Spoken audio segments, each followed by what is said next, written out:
马桶冲完水之后呢，不自动进水，有的时候需要踹一脚才会进水，怎么回事呢？我们来看一下。把马桶上面的盖子取下来，我们看到里边的结构是这样的。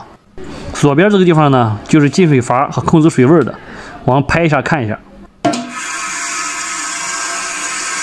这就是为啥踹它一脚它就可以进水了，就是因为这个地方呢不太顺滑。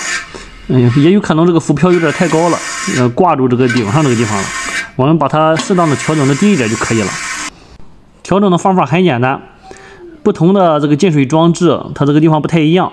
这里呢是有一个丝杆，只要旋转这个丝杆，就可以调整这个浮漂的高低。调好之后，冲掉水，再重新试一次。我们来看到现在这个高度就可以了啊，这样然后就不会挂在上面了。当然，如果这个进水组件坏了，更换也是很简单的。从马桶的下边，我们能看到这边然后有一根水管，水管这个地方呢还有一个固定的白色的卡扣，把这个地方拆开，然后就可以更换里边这个进水阀的组件。当然，更换的时候要关掉水啊。